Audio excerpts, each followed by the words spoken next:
Today I'm going to talk about one of the important aspects from this book, Think and Grow Rich. We know this.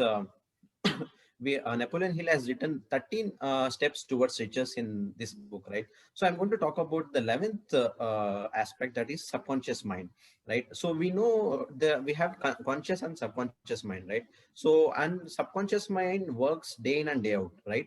And whatever information we feed through our five senses to our subconscious mind goes in there, and it doesn't matter whether it is true or it is false, it is big, it is small, it doesn't matter to subconscious mind. It just takes whatever we give to the to it. And majorly we you see, whatever we give means through five senses, whatever we read, whatever we speak, or whatever we hear, if it is towards the positive side, well and good, but I don't think so, right? There is a lot of, and maybe I don't know what extent there will be a little bit towards the negative side, right?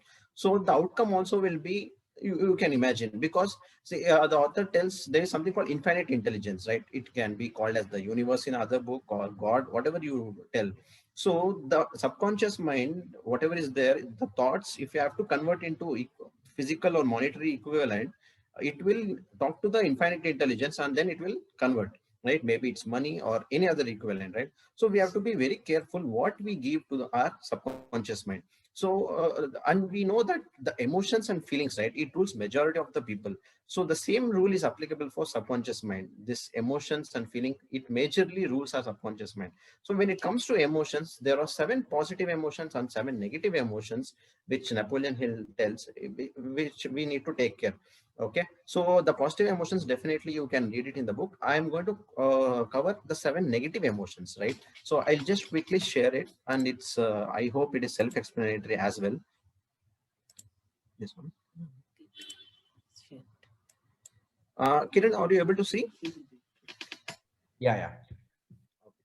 So these 7 major negative emotions, right, we need to avoid. So what are they? Let us see one by one. Okay. So the emotion of fear, the emotion of jealousy, right? The emotion of hatred, the emotion of revenge, the emotion of greed, the emotion of superstition, the emotion of anger. Okay. So I'll repeat: emotion of fear, jealousy, hatred, revenge, greed, superstition, and anger. So these are the 7 major negative emotions that we have to think and we have to avoid it. See, at the same time, given if you go to, when do you go pray? So when none of our ideas are working, or when we are in a deep trouble, we'll go pray, maybe out of fear or doubt, right? So the what that author tells, it doesn't work if both fear and faith are in the same place. Okay, so I'll take a small example, right? This guy, he was having a garden in his home, right? He was planting, like he was watering it every day. Okay, and he used to get tomatoes. So after like he went for a vacation for 3 weeks. Okay, so in these 3 weeks there was no one to take care of or water the plants. So after he comes back after 3 weeks to his home, what does he see in the garden? Does he see tomatoes or growing plant? I don't think so, right? Probably he would have seen weeds, because weeds are automatic. So these negative thoughts or negative emotions, whatever I showed, these are automatic. So we have to take care.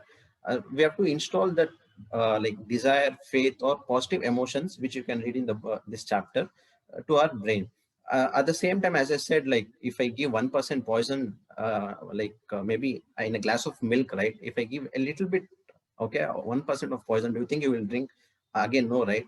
So that whatever percentage it is, even if it is small, of negative emotion, it really matters. It actually happened to me also, like few 2 3 years back, when I was working in my team. I had this guy, and I was supposed to mentor him, guide him, and get him up, because his performance was very bad.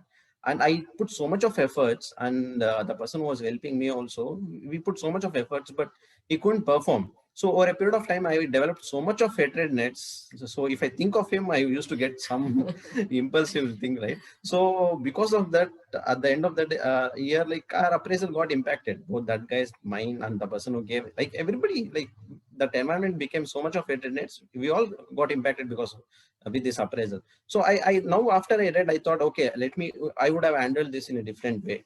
So anyway, that was a lesson which I also learned, and I was able to connect with this emotion of hatredness. So like, yeah, this is what I wanted to share, and thank you so much.